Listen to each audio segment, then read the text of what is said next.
Ang tanong, magko-consolidate ba siya? Hindi naman pinag-uusapan dito yung magmo-modern siya or what. Ang tanong, bakit ayaw niya mag-consolidate? Ngayon po, yung sinasabi ng ating kasama ay kung ititigil po natin at bibigyan pa na natin ng extension, si Presidente na po ang nagsabi na wala ng extension. Ang sinasabi nga po natin, kung ang layunin talaga ng gobyerno ay para ayusin yung muda ng ating public transport, bakit ang hindi inuna ng gobyerno ay magtayo tayo ng sarili nating industriya? Mag-modernize po. Hindi po totoo na ayaw namin ng katunayan, meron nga po kaming modernized na sasakyan na dala-dala ngayon. Ang ayaw lang po namin yung consolidation, Mr. Chair. Thank you, Mr. Buena. Sino nagsabi na sinungaling siya? Sige. Sino po? Go ahead, Busina. Miss Marlene D.C. Ramos. Isa lang naman po ang tanong, sir, ilang extension na po ang consolidation? Ang tanong, magko-consolidate ba siya? Hindi naman pinag-uusapan dito yung magmo-modern siya or what. Ang tanong, bakit ayaw niya mag-consolidate? Yun nga. Napakaganda ng isang bagay na nagsama-sama at nagtitip at nagkakaisa. Hindi katulad ng isa-isang operator. Alam niyo po ba, mga sir, operator kami, isa-isa. Since talagang single operator, nung nagsama-sama kami, iba po ang dating, iba po yung samahan, iba po yung tulungan. Hindi niya ba nakikita yung kung gaano kaganda ang consolidation? Ang tanong ilang extension na ba? Then ngayon gusto niya uli, extension na naman? Ang tanong, sasali ka ba? Yun lang po. If I may, Mr. Chair. Naman po sa kami na sumunod sa gobyerno. Sumunod kami sa inyong lahat sa mga sinasabi niyo po Tapos may isang tao lang na ayaw para mapahinto ang lahat ng kagandahan ng modernization. Bakit? Kung ayaw niya, di ayaw niya. If I may, Mr. Chair. Bakit natin pipilitin ng isang taong ayaw naman? Ilang extension na po, mga sir. Kawawa naman po kami sumunod sa gobyerno. Okay. At saka tanong, operator po ba siya? Salamat po. Bago kay Mr. Balbuena, Mr. Melencio Boy Vargas, National President ng Altodap. Mr. Chair, magandang umaga po. Actually, yung point na sabi ng mga kasama namin, 80% po kami, halos lahat po kami rito sumunod sa modernization at consolidation Ngayon po, yung sinasabi ng ating kasama ay kung ititigil po natin at bibigyan pa na natin ng extension, si Presidente na po ang nagsabi na wala ng extension. Ang tanong ko lang po, paano naman po kaming sumunod? Yun nga po sinasabi ng kasama namin. Halos lahat po kami rito, pag tinanong nyo po yan, nag-consolidation na po kami. Madidismaya naman po kami o madidisorganize kung sakaling i-extension pa po ito. Yun po lang. Baka naman kasi, Mr. Vargas, yung consolidation, pabor lang sa mga operator at hindi pabor sa mga driver, sa mga malit na chopper. Alam nyo kayo po. Mga operator kayo, Opo, alam nyo po. Hindi kayo mga drivers. Operator po at nagmaneho rin po kami. Matagal po ako nagmaneho, 25 years po ako na Masada. Kasi po, dito po sa consolidation, yun po yung gusto ng gobyerno natin. Ngayon po, ang sinasabi nga namin, sabi nga ng kasama ko, bakit ayaw nilang sumunod? Yun lang po yung tanong namin. Kung kami po sumunod na 80%, sila po hindi sumunod. Paano naman po kami na sumunod? Yun lang po ang tanong ko, Mr. Chairman. Okay. If I may, Mr. Chair. Mr. Balbuena. Opo. Mr. Floranda. Kayo naman po, ng Piston. Pakisagot lang po, bakit daw ayaw nyo, kayo mga hindi sumunod, po? Opo, at magandang umaga po, Mr. Chair, at siyempre sa ating mga kasama sa hanap buhay. Ang atuloy sa ngayon, ang nagbabangga yung nag-consolidate at hindi nag-consolidate. Sa bahagi po ng association, part po yan ng consolidation Dahil yung mga operator ay nagsama-sama sa isang asosasyon at mahusay na tumakbo yung ating mga association sa mahabang panahon. Ang sinasabi nga po natin, kung ang layunin talaga ng gobyerno ay para ayusin yung muda ng ating public transport, bakit ang hindi inuna ng gobyerno ay magtayo tayo ng sarili nating industriya? At tayo mismo, yung lumikha ng ating makina dito sa ating bansa. Sapagkat kung titingnan po natin, Mr. Chair, sa mahabang kasaysayan ng ating public transport, almost 80 years tayong tuloy-tuloy na nagre-rehabilitation. Ang linalabanan namin sa bahagi namin ang linalabanan namin dito sa ilalim ng consolidation, bakit kailangan namin magbuo ng corporation, bakit kailangan namin magbuo ng kooperatiba, na kung saan, kung titingnan po natin, Mr. Chair, nung paman ay umiral ng kooperatiba sa Pilipinas, pero hindi siya monopolyado ng isang kooperatiba, kundi kooperatiba siya na individual o franchise, individual of unit, hindi sa konsorsyon, hindi sa monopolyado ng isang kooperatiba. Kaya sa atin, kung ang layunin ng gobyerno ay ayusin ang ating public transport, industrial, yung kailangang unahin ng ating pamahalaan. Bakit ang tumatakbo ngayon sa ating dito sa ating bansa ay mga modern, pero hindi siya yung ating iconic, sabi nga natin, ang jeep po sa Pilipinas ay deklarado noong 1979, pinirmahan ni Ferdinand Marcos na ang pambansang public transport ay jeep. Pero ngayon, bakit ang namamayagpag sa atin ngayon, yung sinasabi nila mga modern, na halos hindi kaya ng mga individual na operator. Swerte na yung iba. Kung so what na nakaano sila, nakapag-comply sila sa usapin ng modernization, nakapag-abil sila ng modernization, hindi lahat ng mga operator ay gustong mag-modernize. Hindi lahat ay pwedeng gustong pumasok sa corporation. Sapagkat sa ngayon, Mr. Chair, bakit sinasabi nila na sa 80% yung nag-comply? Mismong datos ng LTFRB at ng DOTR ay magkakaiba. Doon sinasabi nila na 11,670 sa buong bansa ang tumatakbo ng mga modernized, ng mga modern na mga jeep na tumatakbo sa loob ng 575 na ruta sa buong bansa. Ang jeep po sa buong bansa ay 175,000. Ibig sabihin yan ay majority pa rin na tumatakbo sa buong bansa ay mga traditional jeepney. Bagamat maraming pumasok, naghabol ng December, ng April. Bakit naghabol? Hindi dahil gusto ng mga operator na sumunod doon sa usapin ng kanilang programa. Pumasok sila at naobliga silang pumasok dahil doon sa tahasang pananakot ng LTFRB at ng DOTR na kapag hindi ka nag-comply ay hindi ka na makakapaghanap buhay, hindi ka na makapagserbisyo sa ating mamamayan. Ang sektor po ng transport ay hindi kaaway ng Estado. Tayo po ay katuwang ng Estado sa pag-inog ng ating ekonomiya.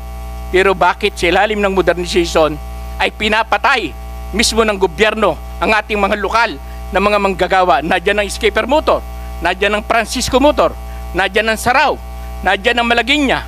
Maraming mga lokal, halos sa 1,672 na mga rehiyon sa ating bansa, lahat po may gumagawa ng public transport. Bakit hindi ito ang suportahan ng gobyerno?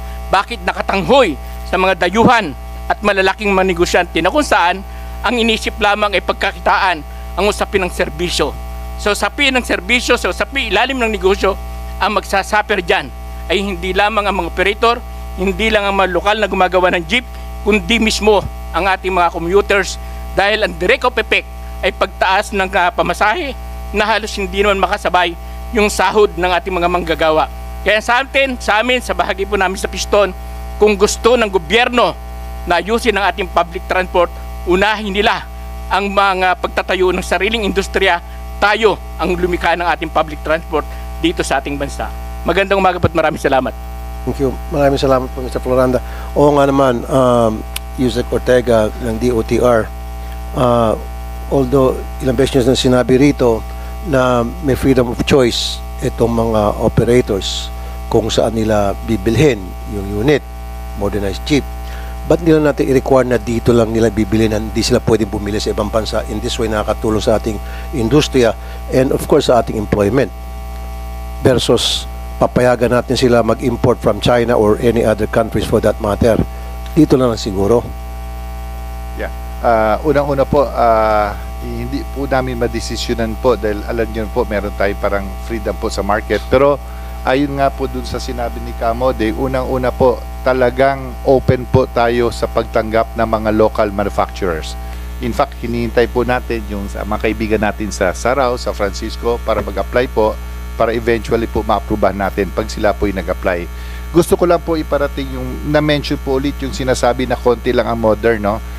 Ang kailangan po natin siguro iparating lang po namin, kaya nga intentional na hindi kami nagpapamodern sa ating mga transportation sector para klaro din kay Kamodi, sa dulo pa po yun. Hindi po objective ng gobyernong ito na kayo ay ipilit na bumili. Napakalayo po. Yan po ay darating pa po sa isang panahon which could take 2, 3, or 4 years pa po ang pagsisimula.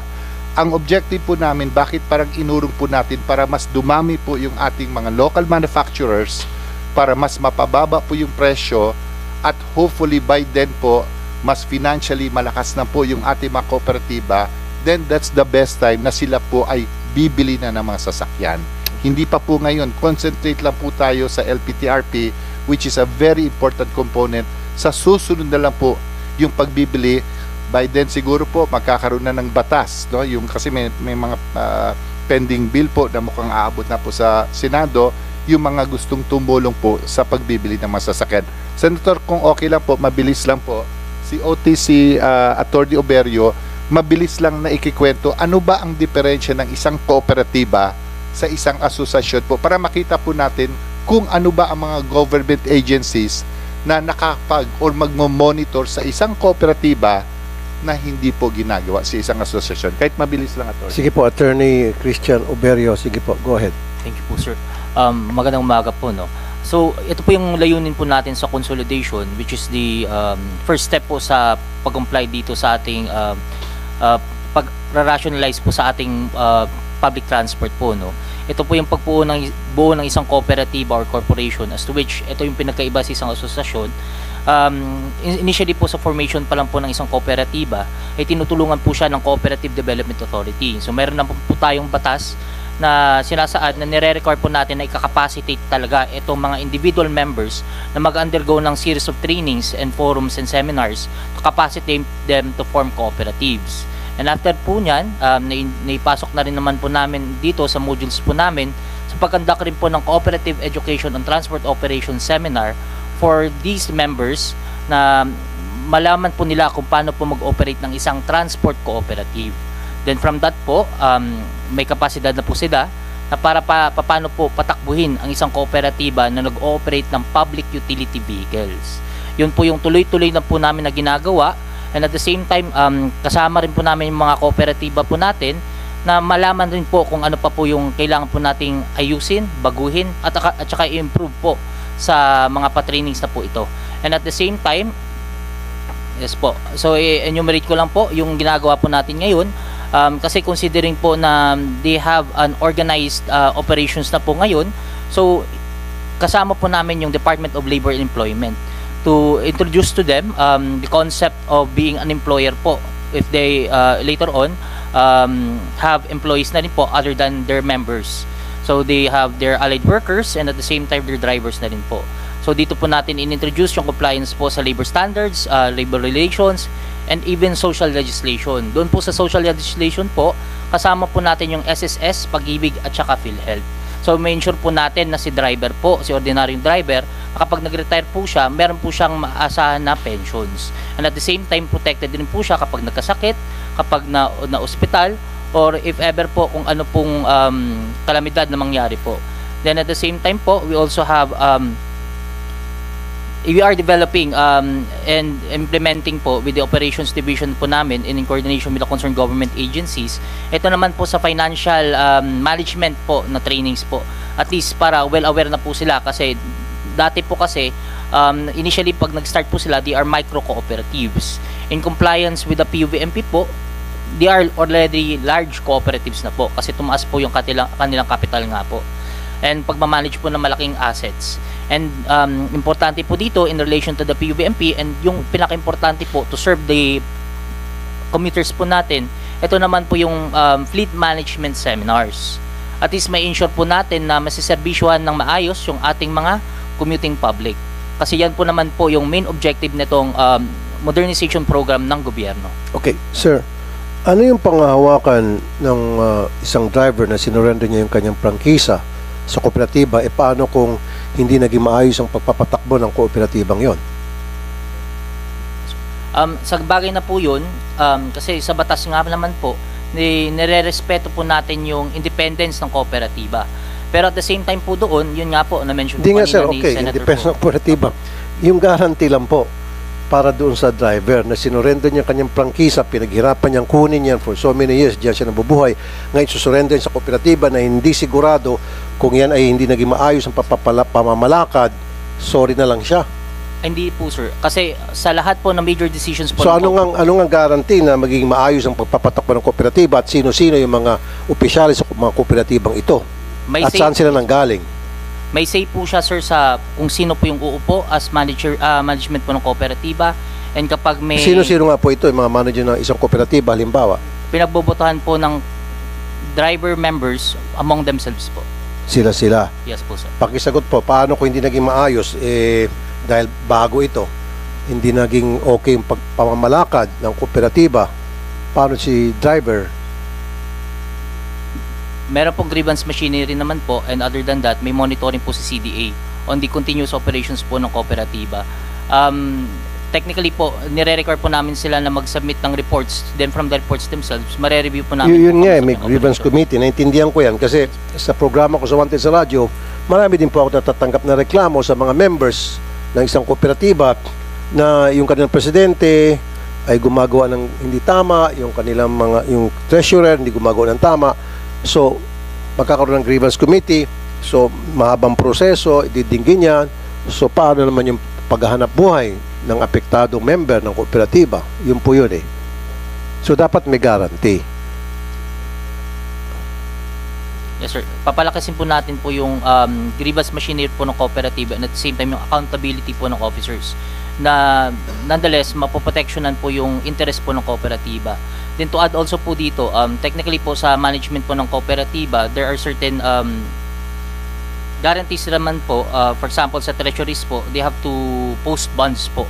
Yeah, for the dapat mismanagement. agad-agad. Huwag Yes na po, hintayin ng 1 linggo, 2 linggo, 1 buwan. Dapat agad-agad maayos yung problema.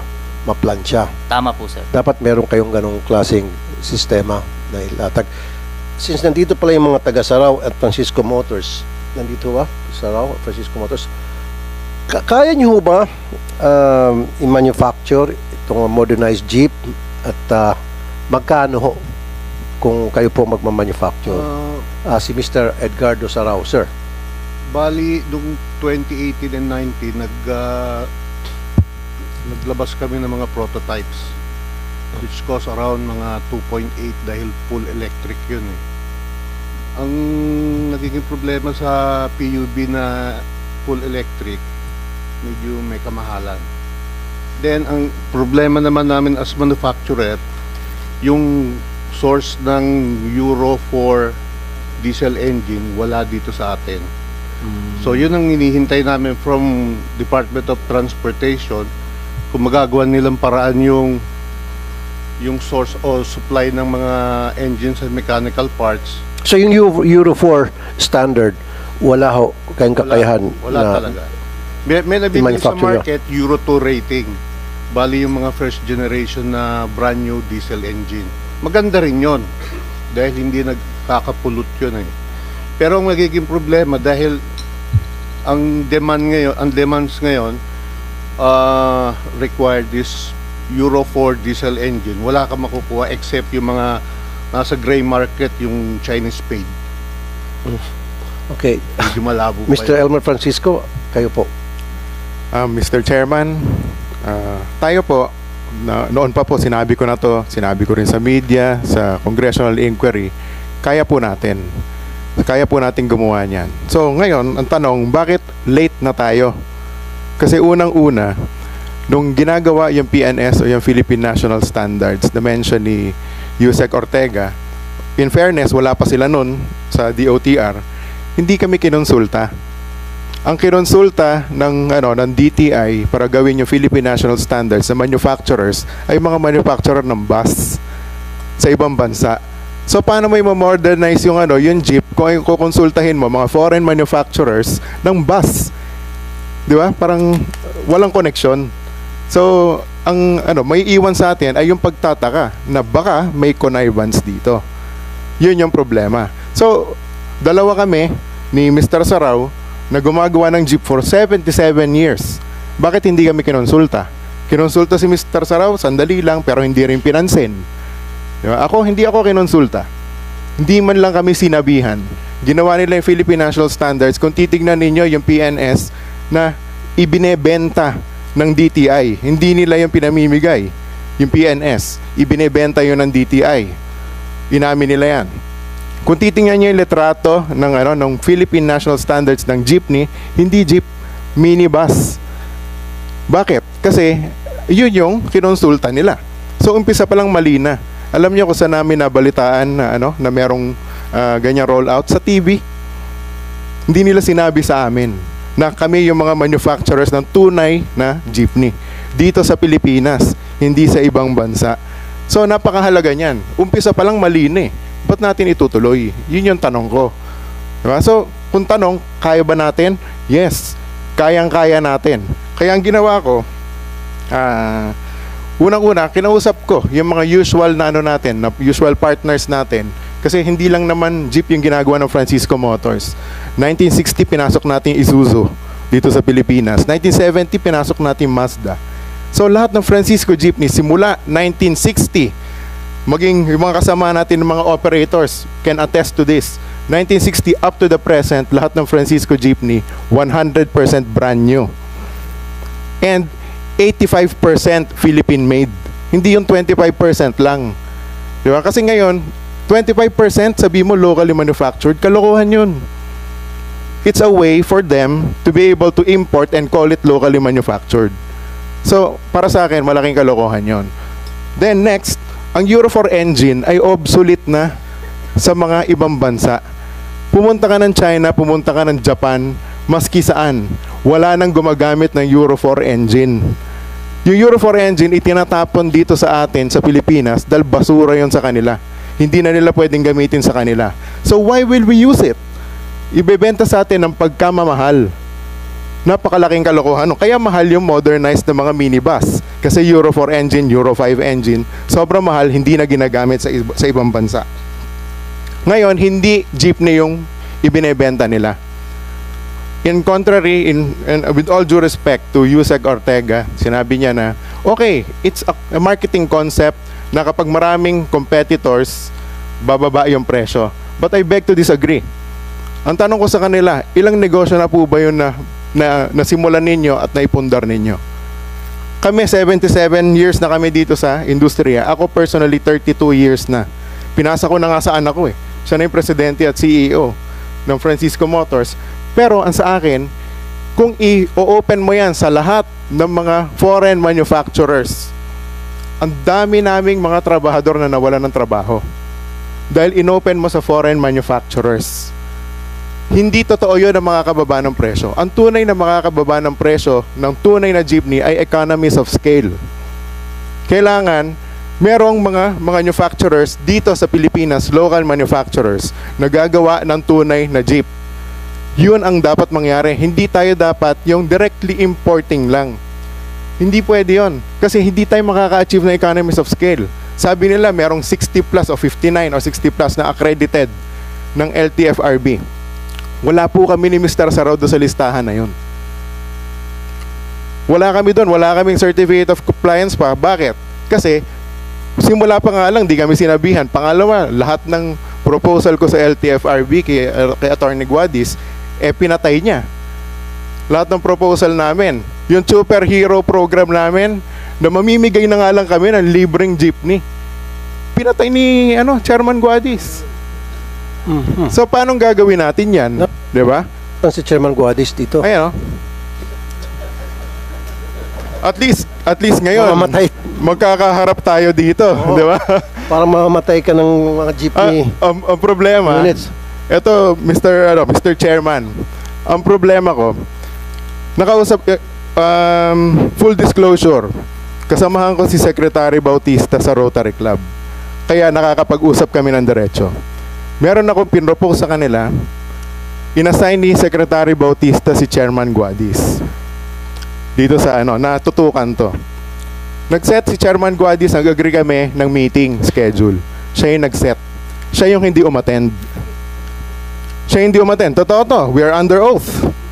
Diba? Siya yung hindi umattend. Nagpadala siya ng representative, si Attorney Cofino, from the legal division ng LTFRB. Pinresent ko yung buong programa kay Attorney Cofino. Siyempre, nirelay na sa isa, nirelay sa dalawa, nirelay sa tatlo. Pagdating kay Attorney Guadis, iba na yung kwento. Nung kinausap siya ng DCRH, sinabi niya doon, point by point, lahat mali. Bakit? Kasi hindi niya naintindihan kung ano yung proposal namin kasi hindi nga siya nag-attend. Hindi rin siya nakipag-usap tungkol doon. Kaya nga sabi ko, klarong-klaro. Meron pang isang point na I'll get to that point in just a little while. Ngayon, matibay ang Francisco Jeepney. Gamit nila yan. Kahit sila Kaobet, sabi ni Kaobet dati sa TV, pag Francisco ang jeepney, maski sa butika makakabili ka ng pyesa. Sabi mo yan, Kaobet, di ba? Totoo yan. Dahil ang gamit nila hanggang ngayon nung iba sa mga operators natin, Francisco Jeepney pa rin o Saraw Jeepney, nagawa namin 30 to 50 years ago. Hanggang ngayon tumatakbo pa rin. Pero yung mga minibus na imported, 3 taon pa lang, zombie na itsura. Thank you, Mr. Francisco. Mr. Chair, Mr. Chair, excuse me po. Okay, sandali po, mabilis na question to, kasi nabanggit kanina ni Mr. Edgardo Saraw at saka ni Mr. Francisco yung Euro 4 engine. Yun yung ni-require nyo dito. Number one, kung totoo yung sinasabi nila na basura na yung sa ibang bansa, bakit natin gagamitin dito? Bakit nyo i-require yung mga modernized jeepney na kailangan Euro 4 engine ang gamitin? Mr. Chair, may I be recognized again? Bakit kinakailangan Euro 4? Yes, Mr. Chair.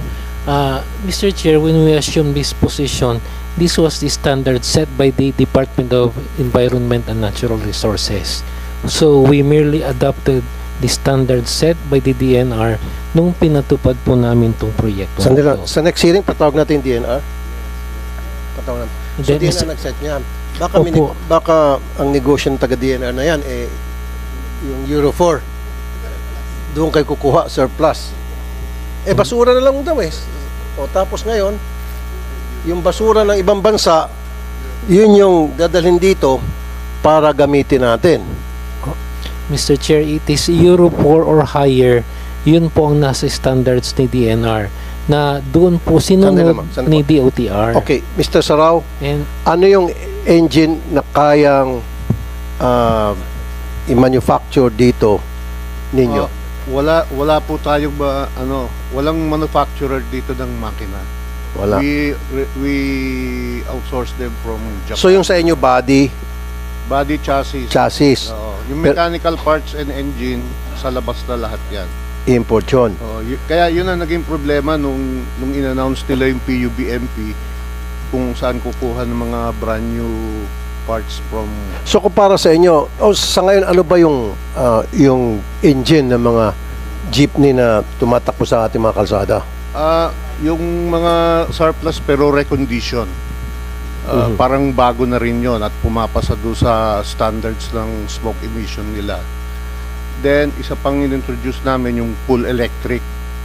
Medyo bago to sa mga tao natin kaya hindi nila masyado munang ine-embrace, pero definitely ang takbo ng transportation sa full electric lahat Pero right now we have to settle on diesel engine na Euro 4 or higher yung rating. Ang sinasabi naman kasi ng ibang mga jeepney driver, pag electric, of course maganda yan, maganda sa environment, kulang tayo sa wala tayong mga charging station. Yun ang downside doon, diba? Saka yung sa spare parts medyo mahirap din.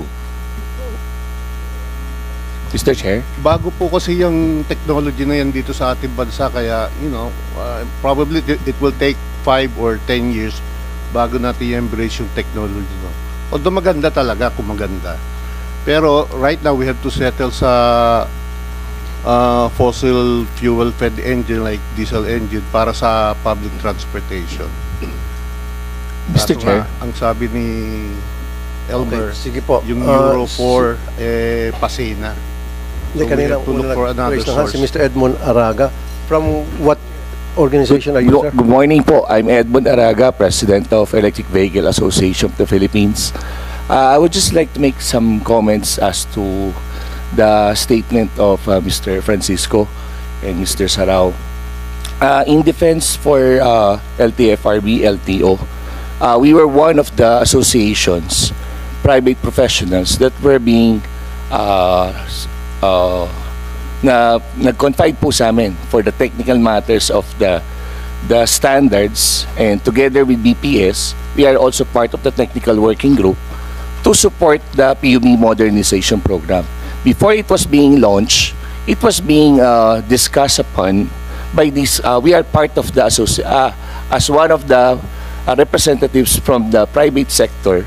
We were able to secure assistance to them for free, and that we coordinate with them with the programs as to elevate this further to roll out on the industry po.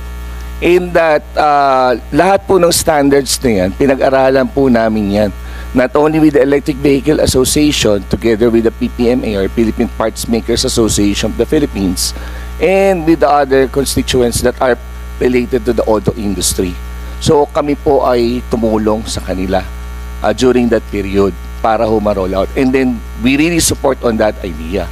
Now on the part of the electric vehicle, as per se, it's been 2015, 2013 to be exact, when we were being accredited by LTO, BOI, as to supply the e-jeeps. In fact, one of our members is a pioneer status of producing electric jeep. Now, on the part of the electric jeeps that have been rolled out under the LTFRB program, there were already 400 to 500 units that were using as a public transportation. In fact, some of the cooperatives, meron naman din pong nag-take ng EV, electric vehicle. Yun po ay base naman po doon sa compliance po sa lahat ng mga requirements. The only thing that hindi kami mag-take off, nasabi naman po ni Mr. Sarao na mahal talaga ho ang units ng mga EV as compared to Euro 4. Now, on the part of the manufacturers, we are also, some of our members are local and others already bankrupt na. Kasi on the part of the financing companies, the financial institutions are very conservative. It is only Land Bank and DBP who were the ones who entertain on the financing scheme of the electric vehicle. That's why it really has a difficulty. It has a hurdle. Now, on the part of the charging stations, there were already charging stations at place. In fact, we are working with the Department of Energy in establishing the charging stations. Okay, sir, saan itong mga charging station na ito? Sabi mo, meron na? Yes po. Most of the operators have their charging stations at their terminals. So, for them to operate and continuously working to sustain the operation, may mga terminals po sila na nag-charge na po in place. So, bawat terminals? Meron po. Meron po. And that there have, as part of the cooperative or requirements po nila, may mga sariling garahe, doon po nila charge yung mga units po nila. In fact, yung iba po, hindi na charge swapping station. So may mga nagsaswap po ng battery to continuously sustain the operation. Okay. Thank you po. Thank you po. I'd like to recognize the presence of Governor Dong Padilla. Governor, meron ho kayong gustong sabihin? Sir. Good morning, Mr. Chair, at sa lahat po ng nandito. Kami po ay especially sa local government. Kami po ay buong-buo ang suporta, especially sa modernization program. Ang sa amin po, punto de vista ng local government, nakikita po namin sa merkado, especially sa kalsada ngayon natin, we may need to modernize at least 250,000 jeepneys. Ngayon po, kung ito po ay ibibigay sa lokal na manufacturers, katulad po ng Sarao and Francisco, na ito naman po mga local manufacturers na ito ay mahaba na ang karanasan sa pag-manufacture ng jeepneys. Ngayon po, kung sila po ay susuportahan ang atin pong pamahalaan, na ito pong 250,000 jeepneys ay ibigay sa lokal, sapagkat nakakalungkot naman pong tignan kung yung mass transport natin ay ibibigay pa natin sa imported. Dahil kung titignan po natin, lahat po tayo siguro dito 100% imported na sasakyan ang sinasakyan natin. Pero nakakalungkot naman kung kaya rin lang naman po ng local manufacturers katulad po ng Francisco at Sarao, bakit pa po natin ibibigay sa ibang bansa? Ngayon po nakikita natin ang taas po ng unemployment natin at papataas pa po yan. Ngayon kung ibibigay po natin ang suporta ng gobyerno natin sa local manufacturers kahit dito lamang po sa mass transport, especially sa modernization po ng ating sasakyan sa masa, napakalaki po ang may bibigay na benepisyo sa ekonomiya. Lalong-lalo na po, nandito sa Metro Manila, nakikita natin, nagsisiksikan ng mga manggagawa. Nandito po ako dahil sinusuportahan ko po yung inisyatibo po ng Francisco dahil sila po ay yun pong kanilang production line ay ilalagay po sa amin pong economic zone sa Camarines Norte. So ito po, siguro initially makakapagbigay 2,000 hanggang 3,000 manggagawa at depende po sa magiging suporta ng gobyerno na ako po nakikita ko it will create triple effect dahil kung ang mga manggagawa na nandito sa Metro Manila ay may engganyo natin bumalik sa probinsya dahil kung titignan po natin ilang local manufacturers po ang mabibigyan ng benepisyo kung itong 250,000 na units na ito ay bibigay natin sa lokal na manufacturers. Ngayon po, doon sa punto de vista naman po, pinag-usapan na po namin ito sa Regional Development Council. Yun pong issue ng route plan. Ay suportado ko po yung binanggit mo kanina, Your Honor. Ano po ay nakikita po namin kasi ako po 9 years po akong naging mayor at ngayon po ako ang governor ng aming pong probinsya. Nakita ko po na malaki ang magagawa ng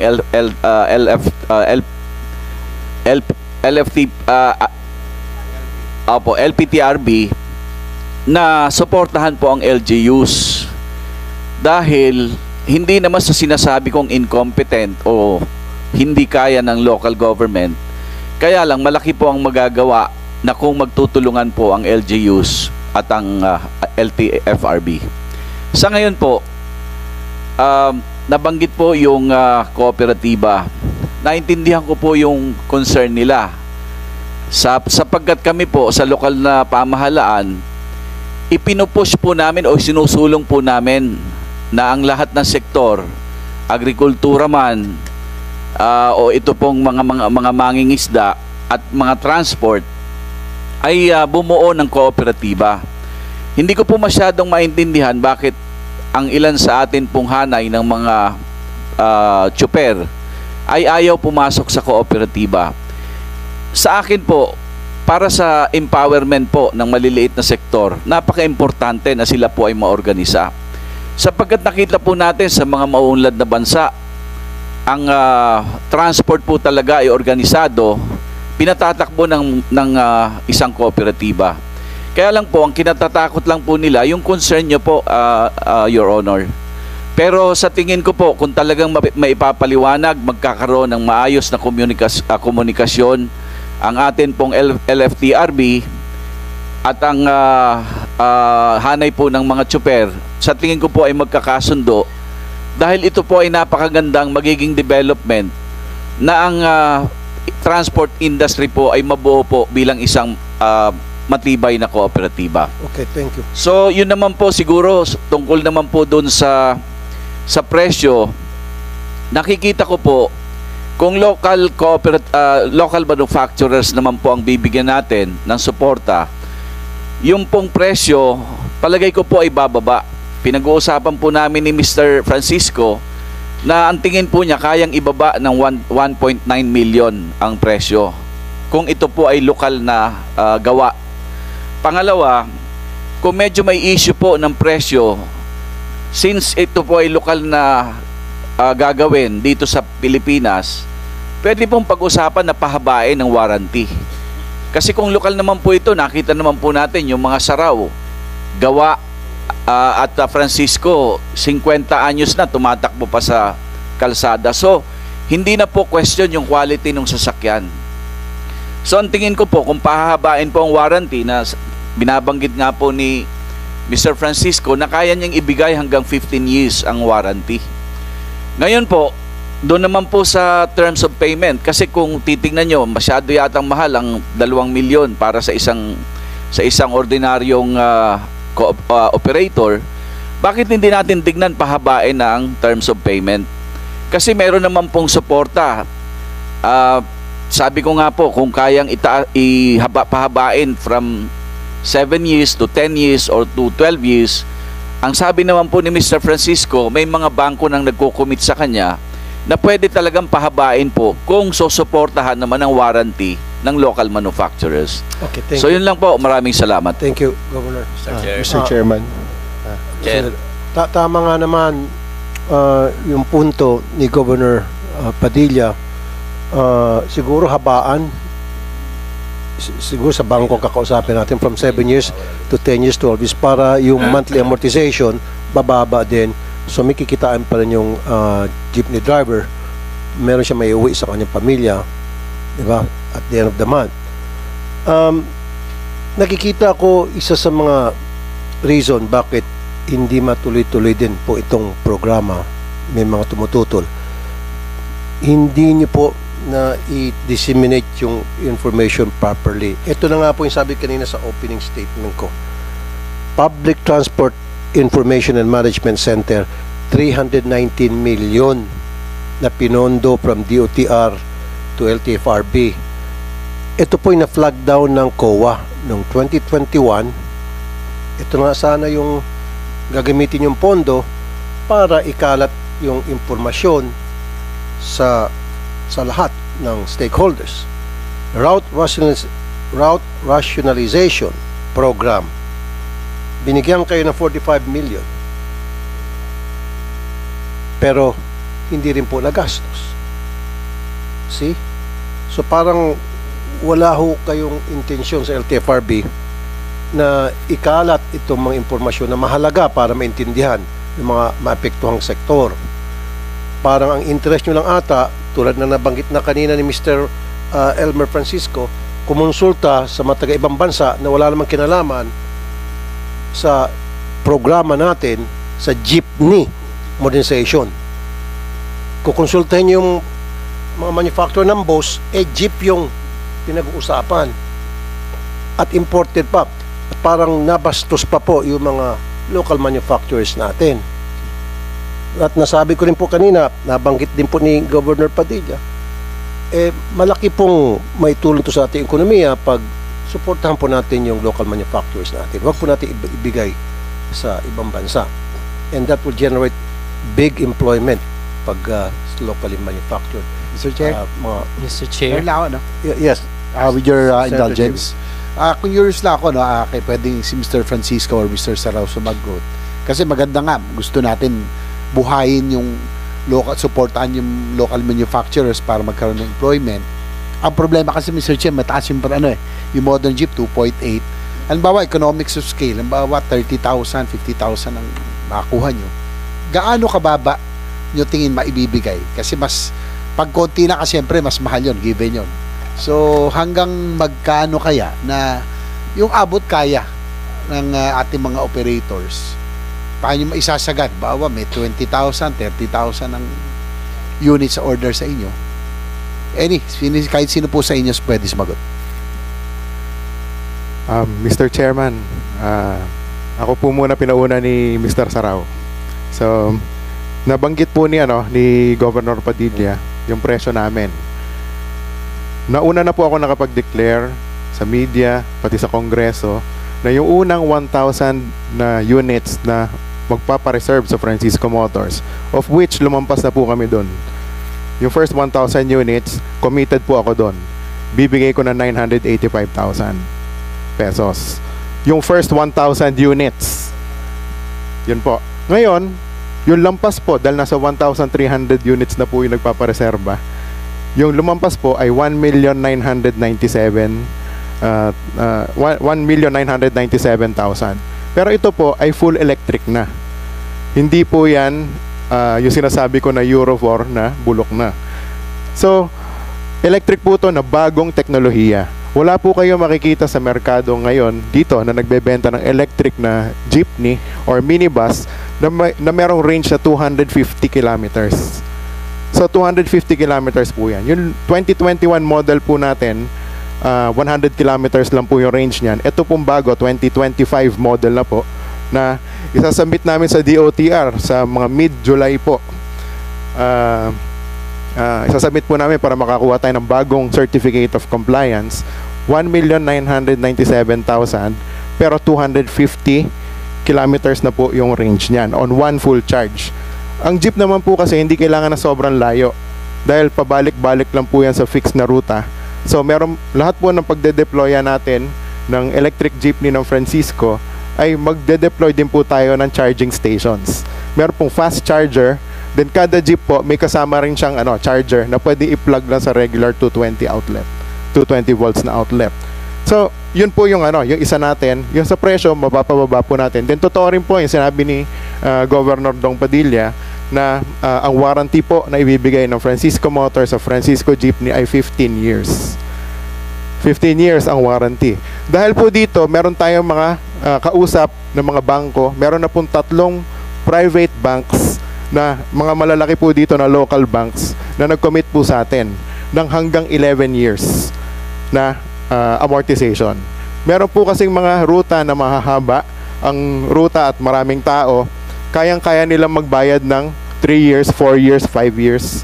Pero meron po mga may iksing ruta na konti ang mga pasahero na na-compute na po namin hanggang 11 years kaya po nilang bayaran. Ang importante po ay yung kayang kitain ng kanilang operation, yun po ang mahalaga, na meron pa sila may uuwi sa kanilang mga pamilya. Then kanina po nag-usap din kami ni Mr. Averion ng Land Bank.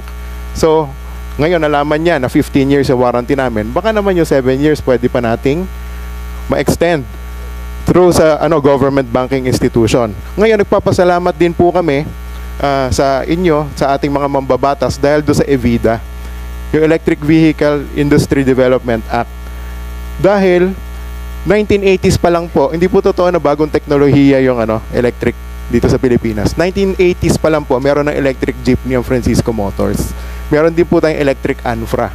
Pero ang problema nun, lead acid deep cycle pa yung baterya nun. Lumang teknolohiya. Ngayon meron ng mga lithium. Ngayon, congratulations kay IVAP na presidente na kinonsulta kayo ng DOTR o ng DTI dahil kami po ay hindi.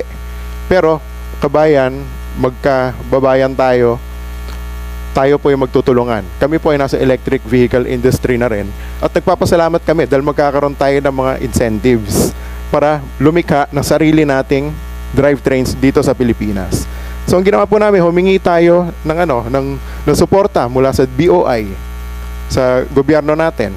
Dahil nagbigay po sila ng tag 9 billion pesos sa mga foreign manufacturers para mag-locally produce ng mga sasakyan dito sa Pilipinas. Hindi sila naka-comply. Yung pangatlong component po na isang 9 billion pa, hinihingi po natin sa BOI CARS program. Noon pa po, 2018, 2019, hinihingi po natin. Ayaw po nila ibigay sa atin. So ang tinatanong ko po, Mr. Chairman, bakit ayaw nila ibigay sa local manufacturer kung ibibigay naman nila sa foreign manufacturer? Para dito sa programa ng gobyerno na gumawa tayo ng sarili nating jeepney, yung tunay na jeepney, dito, local. Kung naibigay nila yun sa atin, 2018, 2019 pa lang, nakagawa na tayo ng murang electric jeepney dito sa Pilipinas. Okay, thank you Mr. Francisco. Pakisagot lang DOTR, paulit-ulit ko narinig na wala kayong binibigyan ng suporta sa ating mga local manufacturer at palagi kayo kumukonsulta at inyo pong binibigyan pabor ay yung mga foreign manufacturers. Yeah, mabilisan lang pong sagot kasi nagtatanong ako yung tungkol sa mga sumama sa PNS. Kasama pala natin yung mga local manufacturers po when it happened. So, ang punto ko lang po, there were local manufacturers, builders po na sumama during the PNS 2017. Next po, dito po sa DOTR kasi wala po kaming programa yung sinasabi nyo po na tutulong sa local manufacturers. Siguro po pwede nating imbitahan taga DTI po kasi meron po silang programa doon, yung DTI, that will help the local manufacturers. Baka po doon tayo pwedeng lumapit para yung programa nila ay maibigay natin dito sa local manufacturers Kaya nga, po. siguro next time, DOTR, imbis na kumonsulta kayo sa mga foreign manufacturers, unahin nyo muna siguro konsultahin itong mga local manufacturers natin kasi they have more experience than the foreign manufacturers pagdating sa pagpapatakbo ng mga jeepney sa mga kalsada natin. So stop consulting with these people, especially from China. Local manufacturers natin, capable sila, 66 years, 77 years na sila, dekada na. Sana binibigyan natin silang respeto. So I don't want to hear from now on na kapag meron tayong mga programa tungkol sa mass transportation, ang una natin kinukonsulta ay yung mga taga-abroad.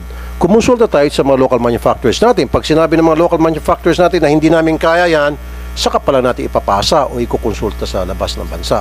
Tama? Ganun po dapat. Yeah, I assure po, base sa sinabi nyo, yung when you say priority po, unang-una, hindi kami lumalapit sila po lumalapit sa amin. But base po sa usapan natin ngayon, sino po lumalapit? Yung foreigners, sila po yung nag-apply kasi na Kaya nga, di wag nyo entertainin.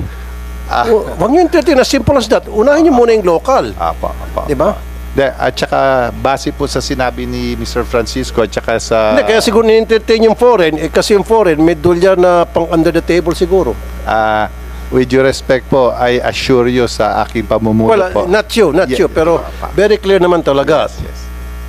Very clear naman talaga. O, sabihin ko sa'yo, ito medyo nalista ng konti. O, nasa na ba si Secretary Abayangan? Wala na, ano? Ay, Abaya at saka si Tugade. O, isa pa yan si Tugade. Alam na nga niya yung Dalian train na hindi angkop sa compatible, compliance sa ating MRT system, pinilit pa talagang papasukin. Yung pagdating ng delivery, alam niya na hindi magagamit, tinanggap pa rin. Kung di ba naman, Kengkoy? Di ba? And now, meron tayong 3.7 billion na train dyan ngayon nakatenga sa MRT station na hindi nagagamit. Dahil kasi puro foreigner ang gusto nyo eh. Ayan, China, Dalian, China. Ngayon dito sa jeepney modernization, China na naman. Bakit gustong-gusto sa China? Ano meron? Ang balito kasi yung China mabilis daw magsuhol. Malaki yata manuhol. Kaso yung local walang panuhol kaya hindi siguro na-entertain yung local. Anyway, meron pang gustong magsalita Mr. kanina? Chair. Okay, sino unang tumaas? Sige. Sabay kasi sige, senior citizen. Senior. Si Mr. Thank you Roberto so much, Martin. Mr. Chair. Kaobit. Tungkol po dun sa nabanggit ni Mr. Francisco Cangina at saka ni Mr. Sarao at saka ni Governor Dong Padilla. Yung pong electric vehicle na nabanggit ng ating kaibigan si Mr. Francisco na maghahalaga lamang ng mga 1.2, 1.1 million, 1.9 o 1.9 million. Sorry, I thought 1.1 million.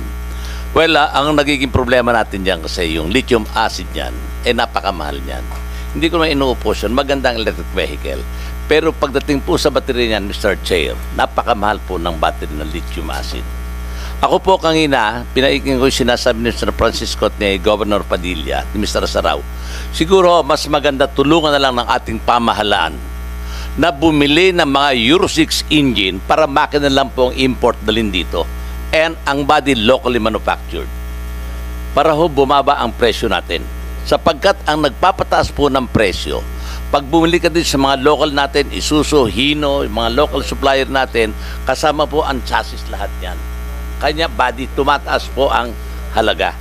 Ngayon kung ang makina lamang po ang ating i-import, kayang-kaya naman hong gawin ng ating mga local manufacturers. May sinasabi ni Governor Padilla, mag-a-add pa ng employment sa ating mga Pilipino yan. Ituloy po, yun po ang aking minumungkay sa inyo kagalang-galang Mr. Chair at sa ating mga senador nandito. Kung matulungan po ninyo na makina lang po ang import namin ng mga supplier na gagamitin namin, mas malaki po ang maimumura natin kesa doon sa mga halagang 2.4 million ngayon. Nangyari po ito, Mr. Chair. 1977, ako yung jeepney driver. Ang Francisco po ang kaunahang galabas ng C190, Isuzu C190 na brand new from Japan. Wala pong usok yan. Salot zero emission yan. Kanya po, sumunod kami dyan, nakita ko yung performance yan, maganda. So yun lamang po yung aking imumungkahi, Mr. Chair, na tulungan po ng ating pamahalaan. Mag-import ng mga Euro 6 engine, gamitin dito para mas makababa po ang presyo ng mga modern vehicle natin. Yun lamang po. Maraming salamat po, Mr. Roberto Martin. Ngayon naman si Mr. Freddy Hernandez, President ng ANTFI. Ano ibig sabihin po ng ANTFI? Arangkada NCR Transport Federation Incorporated po. Sige po, Mr. Hernandez, sir. Magandang umaga po sa inyo, Your Honors, Mr. Chair, sa mga kasama kong transport leaders, GFI, lahat po, DOTR family, magandang tanghali na po lahat. Yung issue po kanina na umpisahan nyo, Mr. Chair, yung pong amount, tsaka po yung design. Tapos nadagdag na po yung information dissemination. Actually, nagtaka nga rin po ako, kasama ko po si Idol Robin doon 2019 nung sinakyan niyo po yung PUB namin. Hindi lang po lumabas, bakit nagtataka po ako, hindi po nailabas sa media or sa commercial yung sinakyan niyo po yung unit namin. Proud sana kami noon dahil yung Taguig Transport Service Cooperative po ang tinawagan ng DOTR para po sakyan ni Idol para po i-disseminate sana yung pagpapalaganap ng PUB natin noon. Yun po yung isang pinagtaka po namin sa Taguig. At galing pa kami Taguig, napunta pa kami Subic para lang po masakyan ni Idol yung UB para nga po sana i-promote yung ating mga PUB. Yun po. Regarding naman po sa design, way back din po 2018, naglagay po ang showroom ang DOTR sa World Trade Center. Nandun po lahat yung klase ng PUB na pinersent. Meron po talagang iconic design. Andun, alam ko po, natatandaan ko noon, Santa Rosa Motors po ang nag-present ng design ng iconic. Sorry to say, hindi po namin nakakuha na pili yung iconic design kasi iniisip po namin sooner or later mape-phase out na rin po yung may mga nguso. Why po? Naisip po namin, kung natatandaan nyo po, mga sir, meron po tayo nung bus na may nguso. Pero ngayon po, walahan po. Tinanong ko po yung mga ibang may nguso? Meron po tayong bus na mayroong nguso. Bakit po? Tinanong ko po yung ibang bus operator, ang issue po doon, yung space. Sayang po kasi yung nguso. Kung ibabayad mo dito sa Metro Manila, yung nguso po ng ating mga unit, sayang din po yung yung space. Okay. Yun po yung isang tinanong din po na. Kinonsider din po namin yung space. Mahal po kasi dito sa Metro Manila yung pagbabayad po ng per square meter po ng mga lote natin para lalagyan po ng mga unit. Yun po yun. Pagdating naman po sa amount, pinag-uusapan po kanina ang reklamo po dito sa atin ng mga na-interview po. Yun po yung amount ng unit. I have here a little report for the computation po ng ating mga modern jeep. Pwede po paano yung sa slide yung computation po ng modern. Yan okay po. Sige, pakipaliwanag po itong mga figures dito. Yes po. Doon po sa yung pong isang slide yung presyo. Yan po.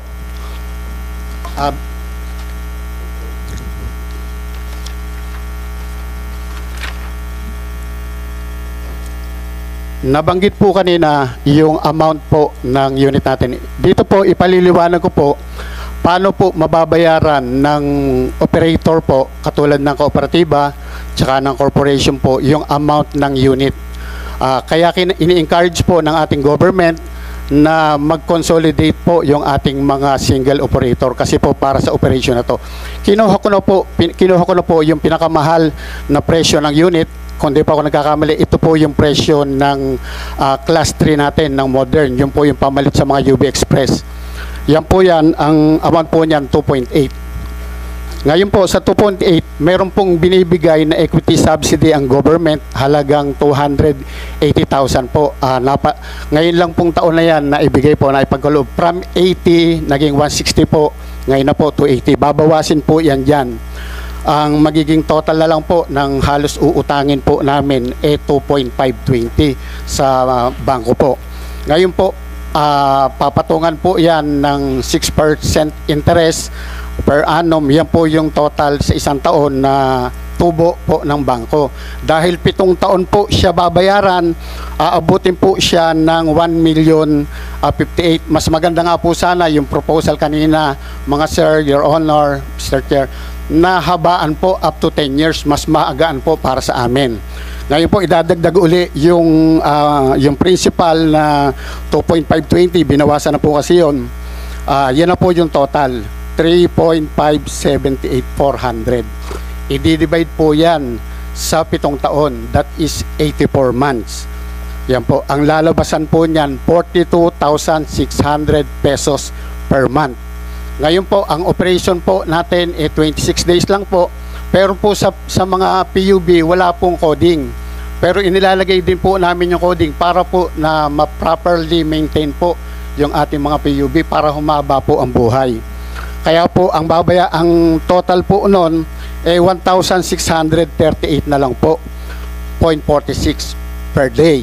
Pero dahil 2 shift po, ito po yung pinag-uusapan natin, na ima-maximize po natin yung takbo ng ating mga unit from morning to evening, kung maaari hanggat may pasahero, i-divide po natin sa 2 shift. Ang bali boundary lang po or ang kailangan lang natin ipunin 819.23 po. Yan po yung dapat ibabayad natin sa presyong 2.8 per day. Ngayon po, saan natin kukunin yung pagbabayad po na yan? Please, pakibalik po doon sa first slide. Ito po, as president po ng Arangkada NCR, isa po sa member po ng Arangkada NCR, yung pong Pandakan Service Cooperative. Nagpunta po ako, nag-consult po ako. Hiningi ko po yung pinakamaigsing rota po nila, 3.7 kilometers. Wala pa ho sa minimum. Ang minimum po kasi para makakuha ng minimum fare na 14 pesos is 4 kilometer po sana. Pero ito po 3.7 lang.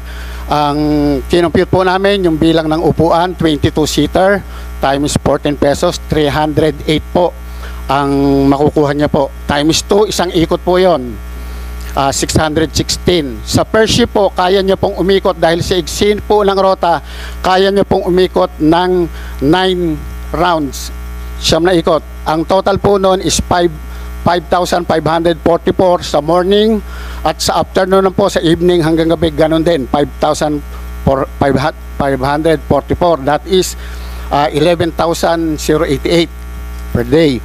Ngayon po, dito na po tayo magbabawas. Yung kanina po na amount na sinabi ko sa inyo, 819. Kung magdadalawang shift, ayan na po yon. Yung daily amortization po natin, 1,638.46.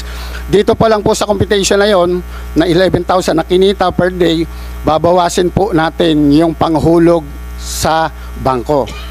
Pangalawa po, babawasan po natin, nabawasan po 9,449.54. Makasigit lang. Okay, maganda yung mga binigay mong figures, ano?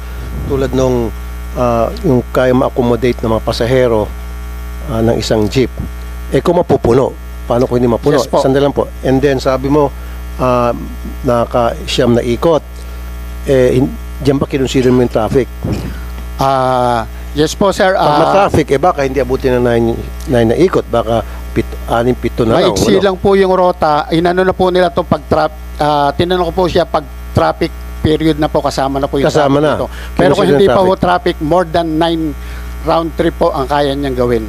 Kaya inano lang po namin, very conservative number para po hindi maging exaggerated yung figure po na ipepresent natin. Paano po i-divide yung yung oras ng pagmamaneho ng yung isang jeep, di ba? Dalawa, ipapasin sa dalawang driver.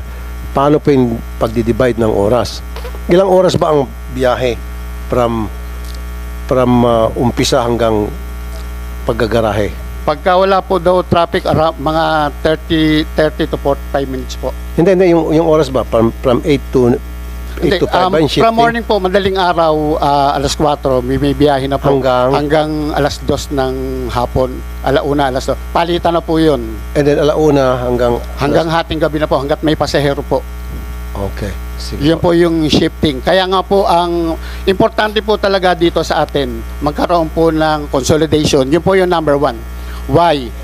Kasi po, pag individual operation po ang nangyayari, hindi po nasusunod yung fleet management. yung proper dispatching. Hindi po yan ang susunod. Bakit po?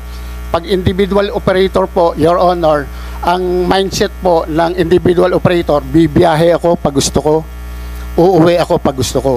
Yun po yung nangyayari. Kaya hindi niya po na-maximize yung tamang kita ng ating PUB. Hindi niya po maisip mabayaran. Kasi po yun lang po ang gusto niya mangyari. Kung nakuha ko na yung tamang pangangailangan ko sa isang araw, panggastos ko, pangbili ng bigas, uuwi na po ako.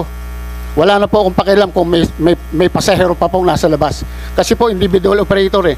Ang iniisip ko lang po yung sikmura ko o yung bayarin ko sa bahay, pantuition anak ko. Other than that, wala na.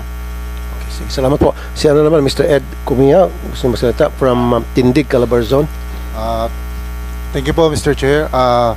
Observation ko lang po this morning. Sa lahat po na nandito, mga kasama ko sa transport sector, sa government, and even the senators na nandito po kanina, kahit po si Senator Grace po, si Senator JB, si Senator Robin at saka kayo po, ay narinig ko po na lahat tayo ay pabor sa modernization. Maliit na bagay lang po ang ating pinagtatalunan dito. Yung po bang pangangailangan o pagsali, kasi po sa modernization, nasa unang bahagdan pa lang po tayo, nasa unang step towards the goal na magkaroon po tayo ng maayos na sistema ng transportasyon.